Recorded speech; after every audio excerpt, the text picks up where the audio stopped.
merchants, Banka and Daniel, who were once the best of friends. They traded together, shared meals, and laughed late into the night. However, a disagreement arose between them over a shipment of goods that was delayed.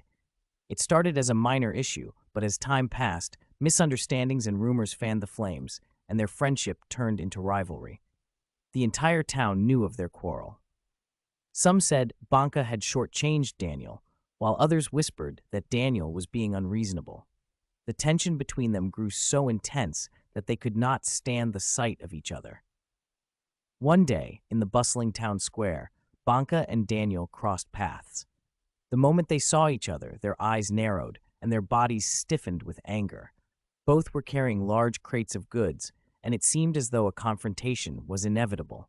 The entire marketplace fell into a hush as onlookers watched, anticipating a fiery argument. Whispers filled the air as the townsfolk muttered amongst themselves, waiting for the inevitable clash. Among the crowd, an old man named Johnyco, known for his wisdom, stood by, observing quietly. Just as Banka began to open his mouth, a younger man, brash and full of pride, pushed his way through the crowd and shouted, "Banka, don't let him get away with this. Stand up for yourself and fight back." His words echoed in the tense air, and some in the crowd began to murmur in agreement. It seemed like the situation was about to escalate. But Johnyco, with his calm demeanor, slowly walked towards the center of the commotion. "Never bring a knife where two people are arguing, but a thread and a needle," he said, his voice steady and full of conviction.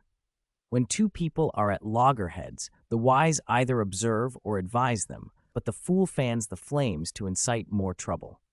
The crowd turned to Johnyco, surprised by his words. The young man, now embarrassed, fell silent. Johnyco continued, "A wise person knows how to hold his tongue. He avoids assumptions and does not jump to conclusions without evidence.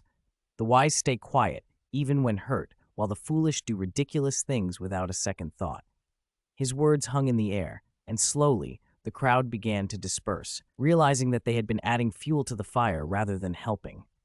Banka and Daniel stood there, no longer surrounded by a mob, just the two of them in the quiet square.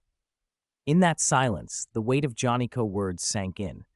Banka, taking a deep breath, placed his crate on the ground and extended his hand.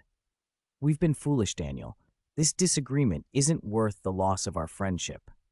Daniel, after a moment of hesitation, put his crate down as well and shook Banka's hand.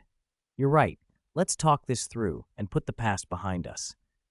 The two friends reconciled, and their bond, once frayed by misunderstandings, was stitched back together by wisdom, much like the thread and needle that Johnyco had spoken of. From that day on, the town learned an important lesson. Real strength is not in harsh words or rash actions, but in the wisdom to stay calm and find a way to mend what's been broken. The King Kong has spoken.